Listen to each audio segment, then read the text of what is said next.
Di video ini saya akan menjelaskan tentang komponen utama pada sepeda motor. Sepeda motor terdiri dari beberapa komponen dasar yang membangunnya sehingga ia menjadi sebuah sepeda motor. Yang pertama yaitu sistem mesin. Kedua, sistem kelistrikan. Ketiga yaitu sistem rangka. Ketiga sistem tersebut bisa disebut sebagai komponen utama dasar sepeda motor karena ada bagian-bagian yang membangunnya sehingga ia menjadi sebuah sepeda motor.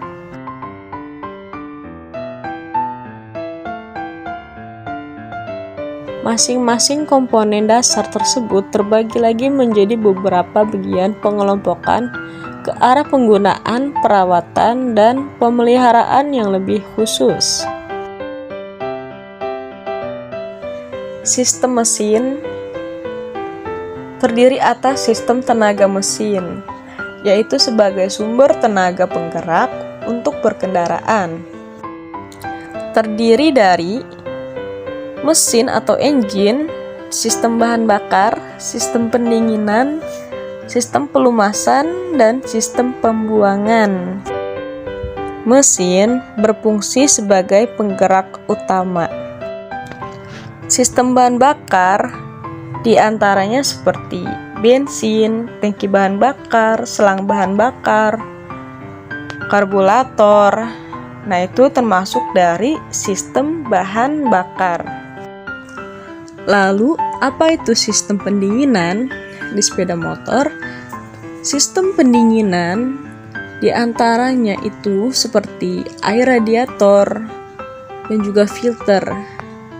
Itu berfungsi agar sepeda motor tidak terlalu panas atau mencegah terjadinya panas yang berlebihan di dalam mesin. Sistem pelumas yaitu berfungsi untuk melumasi bagian mesin seperti oli mesin contohnya. Sistem pelumasan pun berfungsi agar komponen yang ada di dalam mesin tidak terjadi kemacetan. Seperti oli mesin, sangat dianjurkan untuk mengganti sesuai dengan standarisasi.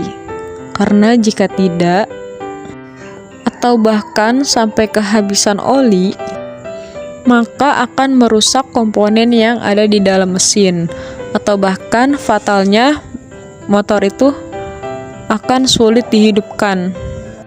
Selanjutnya yaitu sistem pembuangan. Sistem pembuangan adalah saluran untuk membuang sisa hasil pembakaran pada mesin pembakaran dalam. Sistem pembuangan terdiri dari beberapa komponen, minimal terdiri dari satu pipa pembuangan.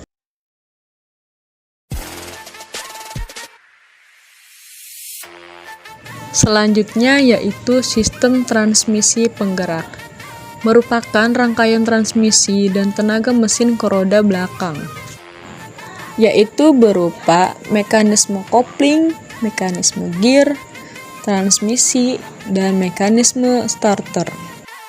Mekanisme kopling.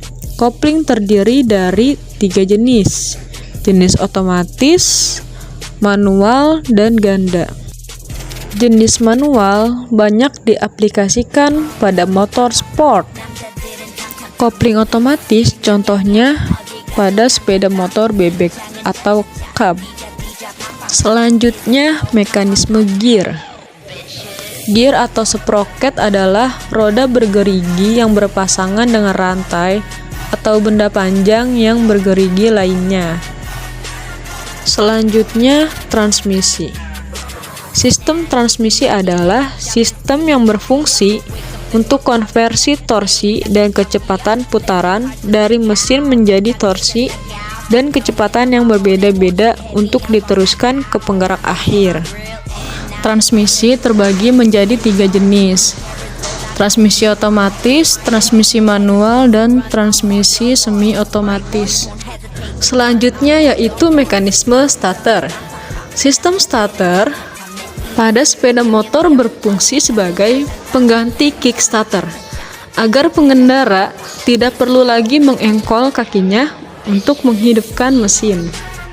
Selanjutnya yaitu sistem kelistrikan.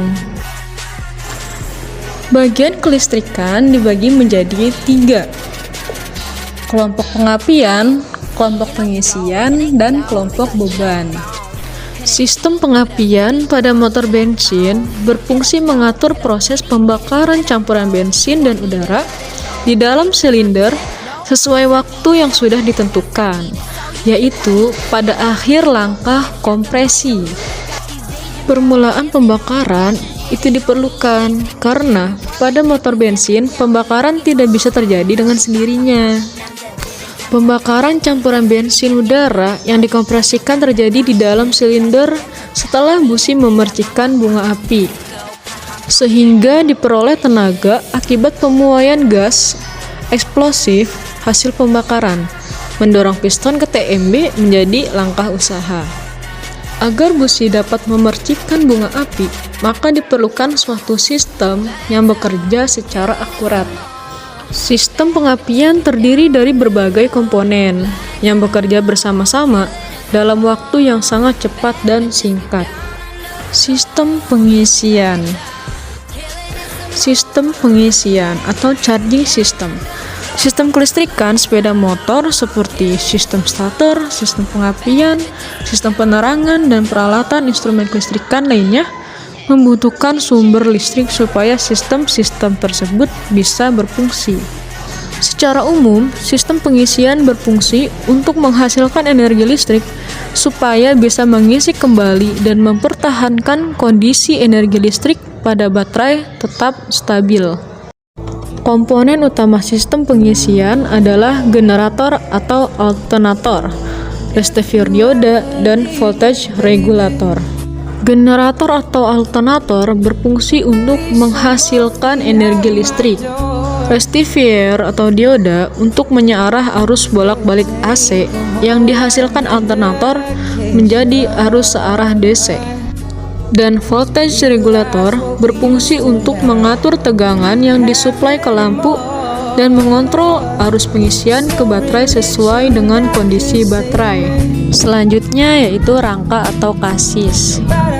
Rangka atau frame mempunyai fungsi antara lain yaitu harus mampu menempatkan dan menopang mesin, transmisi, suspensi, dan sistem kelistrikan, serta komponen-komponen lain yang ada dalam sepeda motor. Sistem kemudi atau steering system berfungsi sebagai pengarah dan pengendali jalannya kendaraan sepeda motor. Sistem kemudi terdiri dari stang kemudi, kepala kemudi, batang kemudi, dan komponen-komponen pendukung lainnya. Sistem suspensi atau suspension system dirancang untuk menahan getaran akibat benturan roda dengan kondisi jalan. Suspensi terbagi menjadi 2 bagian, yaitu bagian depan atau front suspension dan bagian belakang atau rear suspension. Sistem rem berfungsi untuk menghentikan dan memperlambat laju kendaraan sepeda motor. Sistem rem terbagi menjadi 2 jenis, yaitu rem trombol atau drum brake dan rem cakram atau disc brake. Selanjutnya yaitu roda. Roda berfungsi untuk menopang berat motor dan pengendara, menyalurkan daya dorong, pengereman, daya setir pada jalan. Ada 3 bagian roda pada sepeda motor, yaitu bagian hub roda, bagian pelek roda, dan ban.